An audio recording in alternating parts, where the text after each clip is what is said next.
Yes, sir. Yeah. Okay, I'll start. So if Rayleigh lidar can be considered as first generation of lidars, the next generation of lidars comes to the Doppler wind lidar and differential absorption lidar and water vapor lidar for using Raman scattering.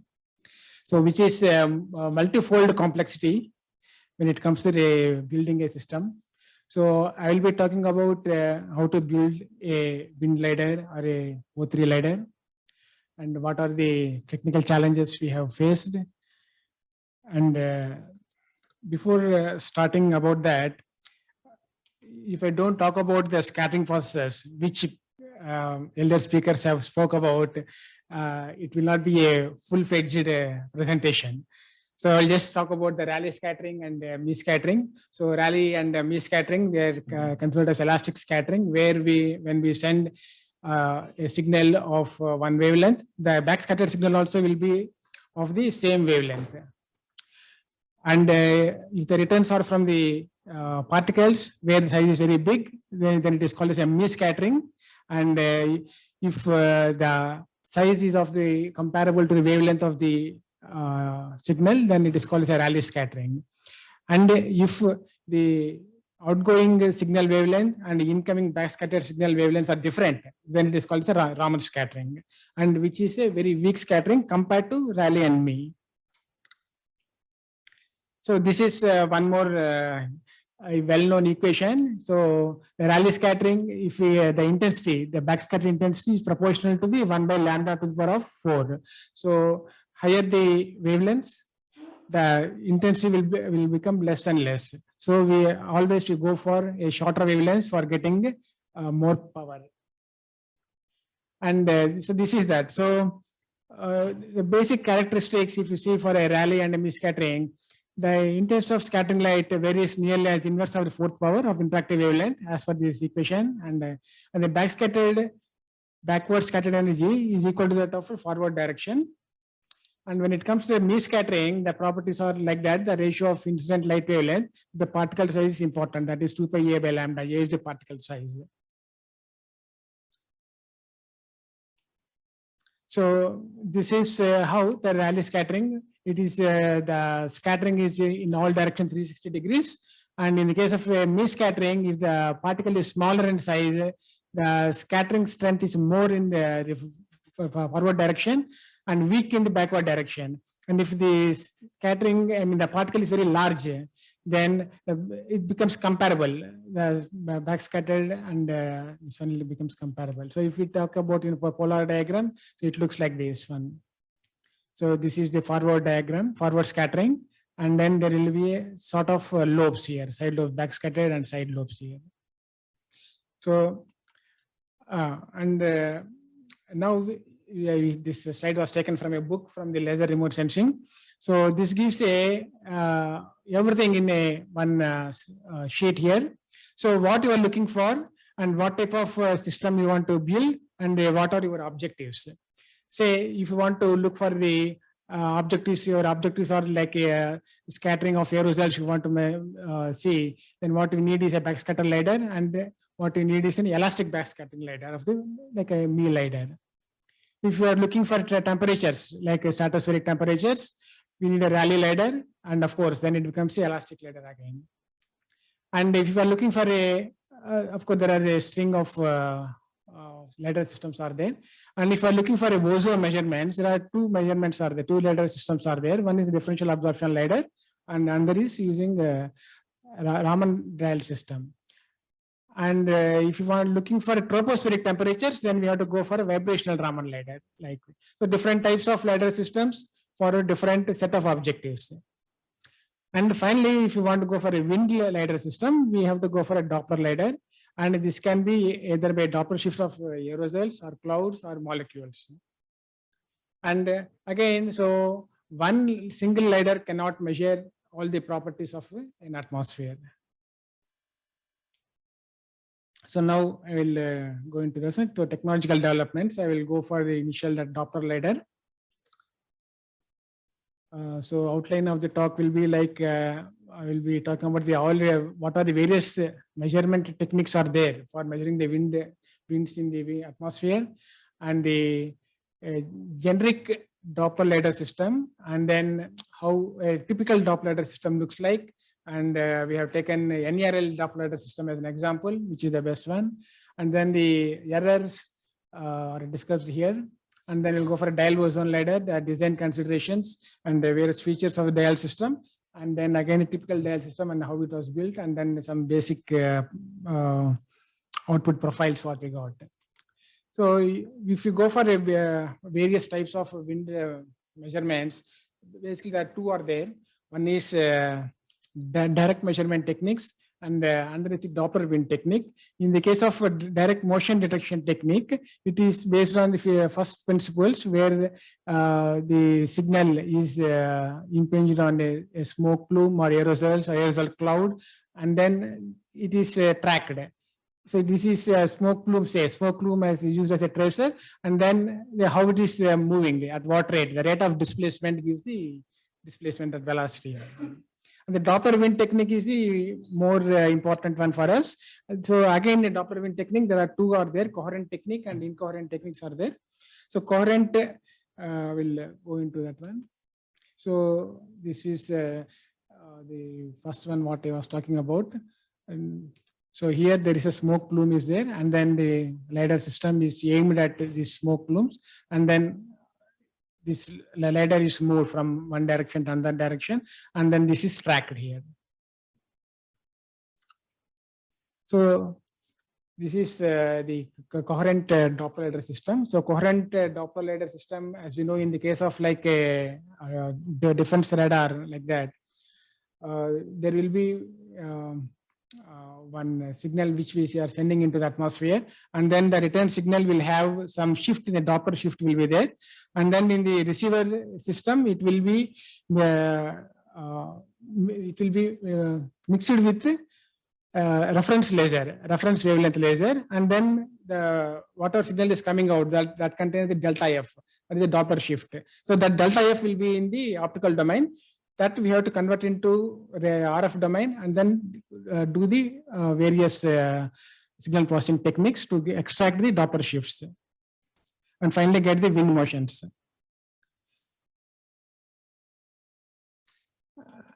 Yeah, so this is another technique. This can go away? It's not going away.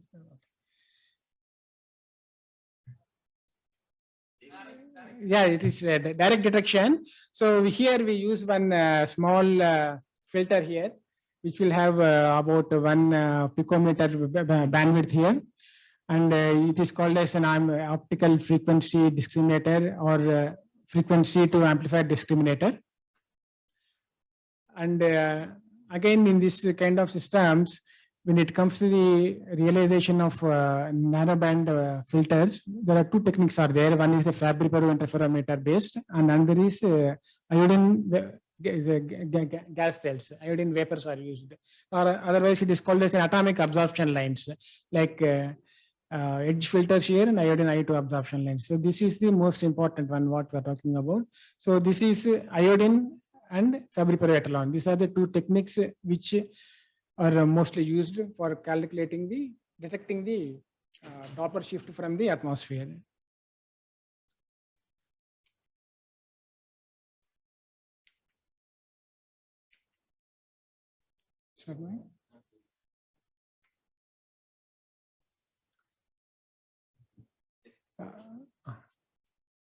Yeah, so one again, which one to choose, whether we have to go for a Doppler wind technique, or in the case of this one, this is a direct motion detection technique. Which one we have to go for?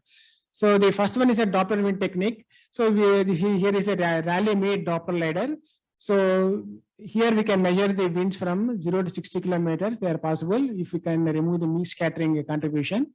And coherent detection, it is used for mostly where there is a presence of aerosols. That is in the troposphere, we can use it, because its sensitivity is also high where the particles are present. And this kind of technique where we have to track the aerosol clouds or plumes, this is mostly useful in the boundary layers where we can find the small clouds of plumes in the atmosphere. But here now from hereafter, I will be talking about the direct detection ladder systems because it is more versatile and we can get the molecular scattering and the scattering contribution also. And this is more important in the sense that we can get the winds from even from the close to the surface to the about 60 to 70 kilometers also. So this is certain considerations when we are making a Doppler lidar system. So one is the study of the physical interaction. So what type of interaction we are looking for, like absorption or emission or scattering processes and spectroscopy and for various applications. So in our case, we have to go for the scattering because it is the back scattering which we are processing from the atmosphere. And then the this technique, choice of technique. So it is based on the measurement objectives and then the altitude coverage. What is altitude coverage we are looking for and what is our interest, height interest. So if we are looking for say in the height region of 30 to 60, we have to go for molecular one. That is, we have to go for Fabry per interferometer based.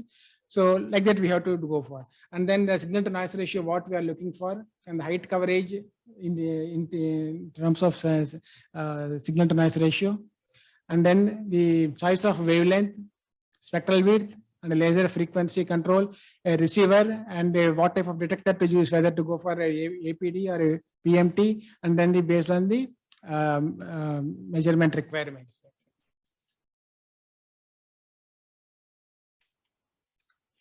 So the first and foremost is what is the kind of wavelength we have to use, we have to go for.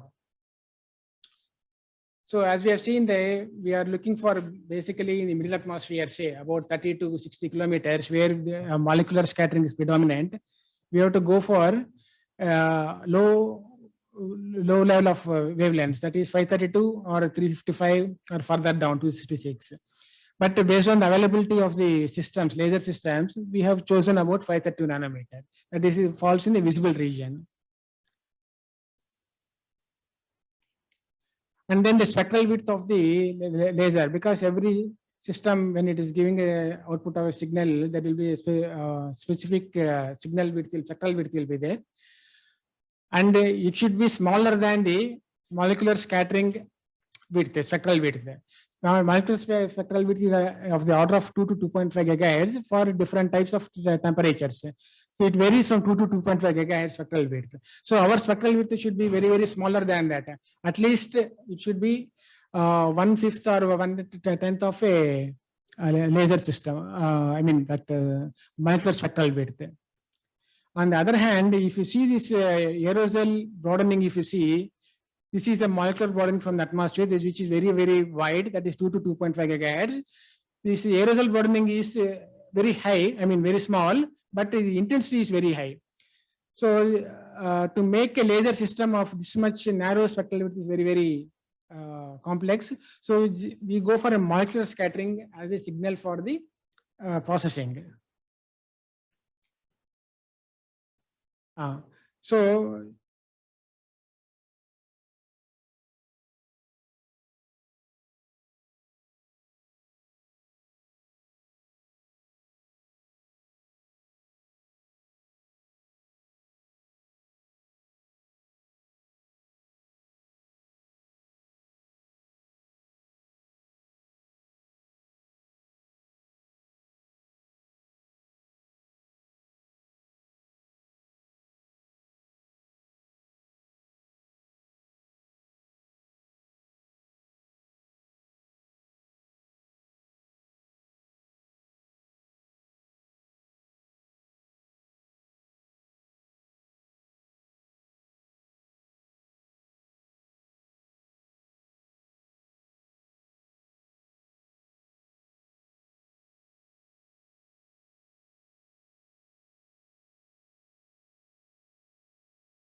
one is the which one is shifted from the because of the wind from the winds of the atmosphere. So this is the Doppler shift which we have to measure.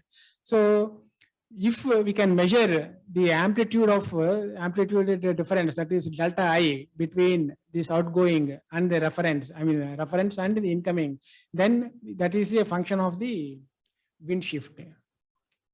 So this is what I'm telling. So this is the V out, that is the laser signal which is going out, and this is the return signal. So this is the delta T, this is the delta transmission. So delta T transmission of the filter is very, very important. So the whole Doppler lidar concept is in this kind of filters only. So to have this kind of transmission levels, we need to maintain these Fabry-Perouse at very, very finite temperatures and the pressure and humidity. Otherwise, these characteristics will change. The Fabry-Perouse interferometer characteristics will change. Yeah. So this is a Fabry-Perouse interferometer, basic one. So this is the Fabry-Perouse. It contains two plates actually, two optical plates here. Two, we can say mirrors, which is coated internally.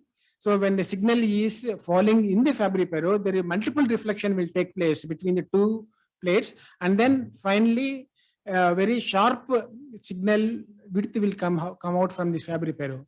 So, and again, it will, if we made to fall on a screen, it will, the fringes will happen.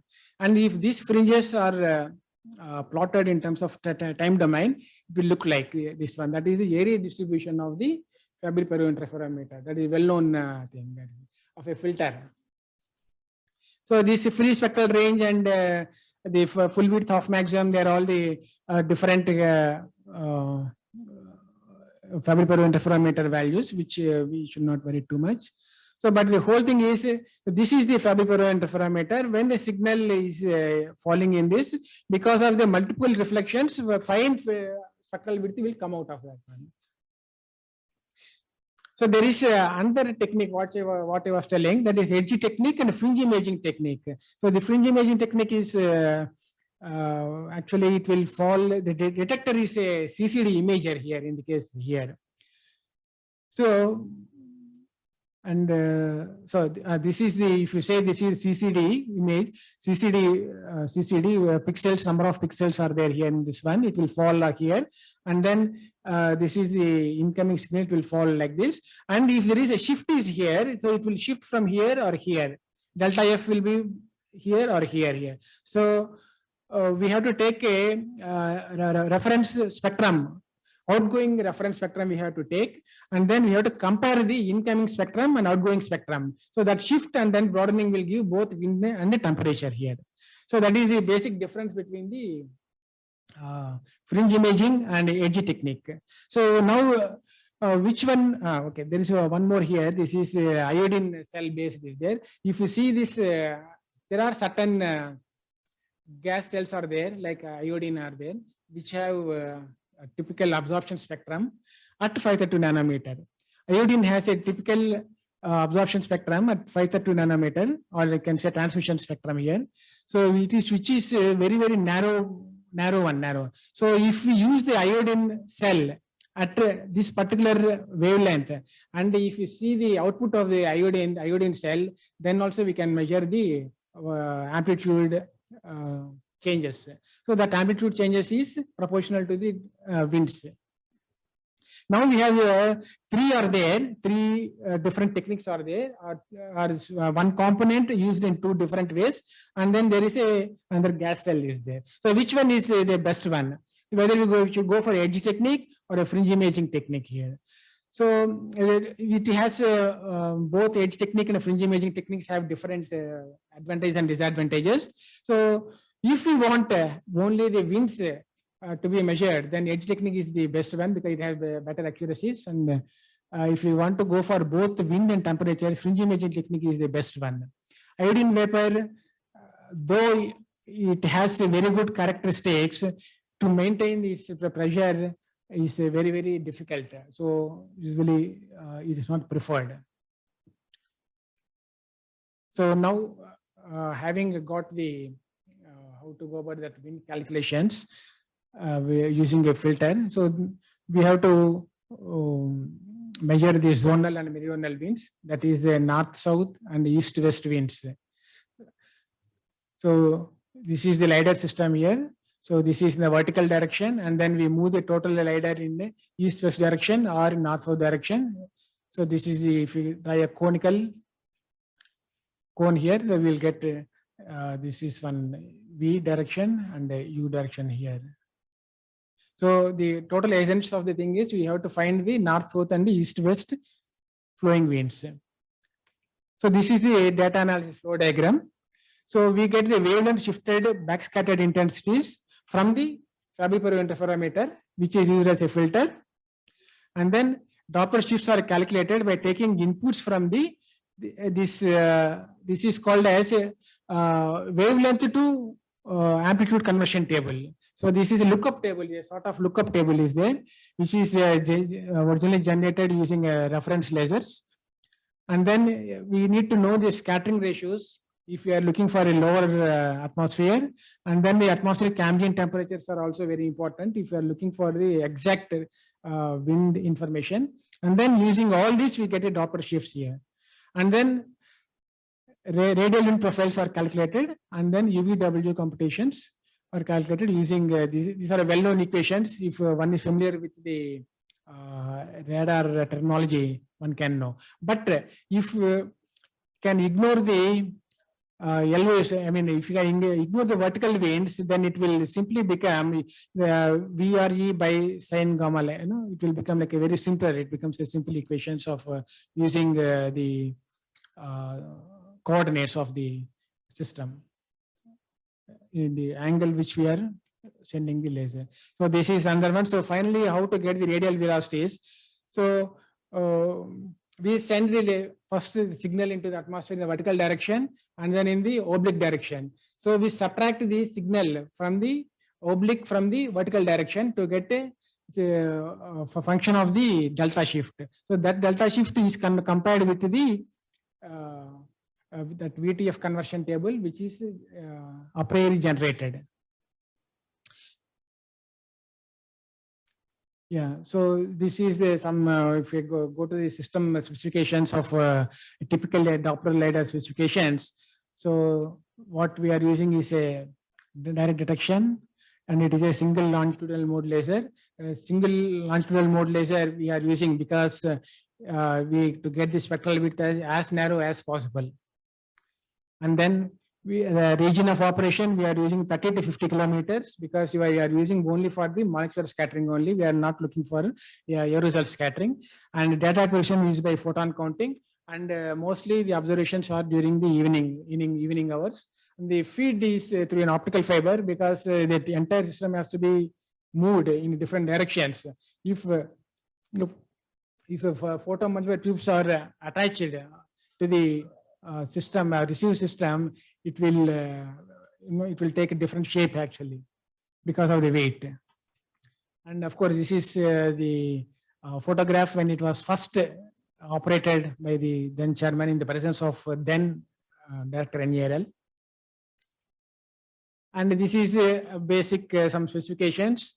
So 530 nanometer, which is derived from NDAG laser, and 30 watt power with a 600 millijoules of energy, and 750 mm of Newton of the telescope with a field of view of 1 milliradian.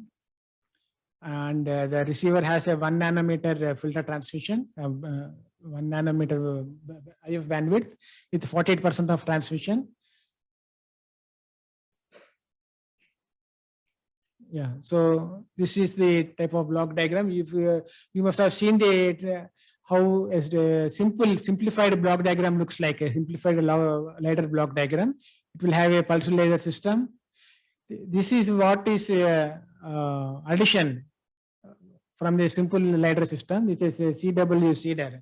So this is seeder. The seeded pulse is sent into the oscillator cavity to get the small spectral width, and then it is sent. And then the receiver, we have a Newtonian type of telescope, and which is moved in two orthogonal directions.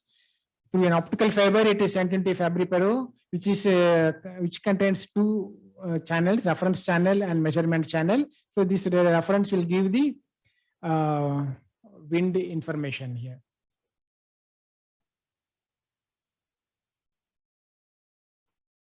Yeah, this is what this is simplified block diagram. So with the help of a beam splitter, we split into two. One is for the reference channel and another is the Doppler shift channel here. So these are some echelon. So I thought of showing this echelon also here. So this is the basic echelon. Okay, this is called as a capacitance stabilized echelon. So whenever there is a change in the plate separation, these two will act. This will act and then the separation is brought back into its original position. And this is one. So these are the two plates. So yeah, piezo transducers, and then we have two bridges. So which is what whenever there is a change in the separation of two plates, we have to bring it back into its original shape, original position. And then controller, and then these are all the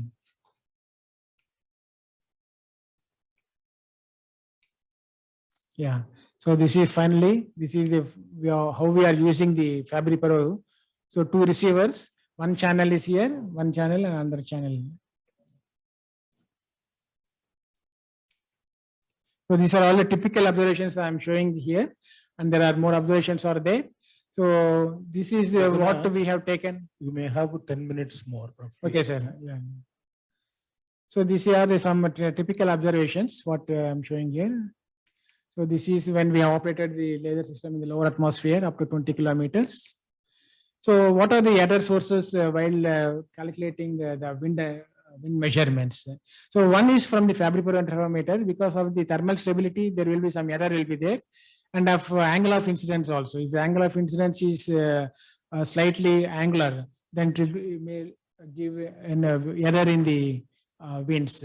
And then the frequency drifts and the jitters and the intensity drifts of the laser, which will give under errors.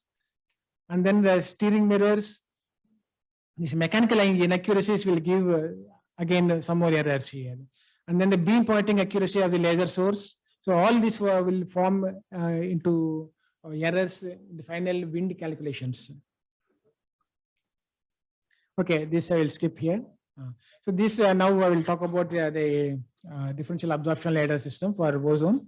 So here the intention is to measure the ozone in the atmospheric ozone from surface to up to 40-45 kilometers up to stratosphere. So if you see the absorption bands of the ozone spectrum, if you see, so this is wavelength versus absorption cross section. So these are all of different wavelengths, 266, 289. So as the earlier speaker has told, see, differential absorption lidar system, it will work on the ratio of two signals from the two wavelengths, that is from the on wavelength and off wavelength, that is one with which has a strong absorption and another has that weak absorption. So from this only we have to select. So from the two wavelengths you have to select. So this again there are some considerations are there to choose these wavelengths. And if you see the absorption cross section of other gases also, we have sulfur dioxide and nitrogen dioxide. So it is not visible here, but there are other gases are also there which will fall in this wavelength region. So while doing analysis, we have to remove that component. So when we go for a design consideration, the main factor is the ratio of the cross section to wavelength should be maximized, and that is called as the figure of merit. So absorption cross section to the wavelength is to be maximized, and the lambda on and lambda off should be preferably about separation should be about 10 nanometers. And especially if you are looking for tropospheric ozone, it should be as closer as possible. And finally, whatever the wavelength we choose, it depends upon availability of the laser sources also. So thus, okay, I will go to this one now. So these are all some main specifications of the dial system. So we use a 289 and 299 for tropospheric ozone studies, and 308 and 355 for stratospheric ozone absorptions here. And then we need to have a receiver of wider diameter because of the low SNRs at higher altitudes. So we go for a 500 mm diameter. And then to generate 289 and 299, I will go to the next slide. Yeah, here, this one, I'll go here. So here, from the YAG laser, we will generate a fourth harmonic, 266 nanometer, and using a Raman converter, which is filled with deuterium and hydrogen, which will Raman shift to 289 and 299 nanometers. This when we fill with two lasers, two gases, we get two wavelengths as the output. So these two wavelengths are separated out with some mirrors, dichroic mirrors, and then sent into the atmosphere. And in the case of stratospheric ozone, we can use the excimer laser, xenon chloride, which will give 308 nanometer as the output. We can use a xenon fluoride as for the second wavelength, or for a third harmonic of the YAG laser we can use. So this is the receiver. So output of the receiver is given to the further detection, PMT and IF filters. So we get for tropospheric ozone, we have to use a different types of filters here, and for stratosphere we have to use an wavelength filters or an monochromator. So I'll skip this one. So these are some basic specifications for the photon counting, and a PMT we are using here. So this is for the excimer laser, and this is the YAG laser with the Raman shifter, and then these are the we have used two telescopes here, and two telescopes more we have added recently, so which will give the altitude coverage up to something like 40 kilometers. I'll skip this one. So this is the typical ozone concentration profile. So this we got by using time integrations of 8 minutes with the range resolution of 1 kilometer. So we have just compared with the ozone sonde measurements, and up to 22 kilometers we could get with, of course, the sky conditions was cloudy. So we could get up to 22 kilometers with time integration of 8 minutes and 1 kilometer. And further, we have increased the integration time, and then range resolution also we have increased it to 2 kilometers, and another day we have taken. So we could get up to 28 to 30 kilometers, 30 kilometers we could get. And where the ozone concentrations are high, there are some issues are there where it is not so matching here, but otherwise it was coming perfectly. And to get better integrations and with better resolutions, we are going for 4 telescopes now. So 4 telescopes we have added just now. So we are going to take new observations. Okay, so this some operational challenges which people may like. So in a Doppler lidars, the main challenge is to maintain the echelon temperature at its rated values, and then the pressure, humidity of the room, and then the source has to be of very small narrow line width. And then when it comes to the ozone lidar, the purity of the gases is very, very important to get the sufficient energy from that, from the Raman shifter. And then the frequent calibration of receive channels is very much required for both the Doppler lidar and the dial technique. So another major challenge is, so being evening observation instruments, so lidar research turns us to something like working in the night. So we have to turn in that nocturnal species here. So what are the challenges and works that can be carried out? Actually, Professor Jayaraman has told that there is no limit, but there are certain issues still are there. So those who are interested, so if you wanted to get a height coverage of better height coverages, we can go for better noise suppression methods, both in hardware and data analysis. And then we can, for the sake of Raleigh lidar, where there is height coverage is very large, we can go for a time dependent attenuator for dynamic range reduction of the lidar signals. So which will give for high attenuation in lower atmosphere and low attenuation in the higher heights. And then there are some like receiver and laser temperature stabilization mechanisms are there, especially for these echelons. And then we have to do the quantification effect of different atmospheric parameters. Like whenever there is a change in the pressure, humidity, and other parameters, we have to quantify what is the effect on the wind. Okay, so these are all so many issues are there in the LiDAR systems and the challenges while during operations. So if any questions are there, actually this is a very elaborate topic, the standing of wind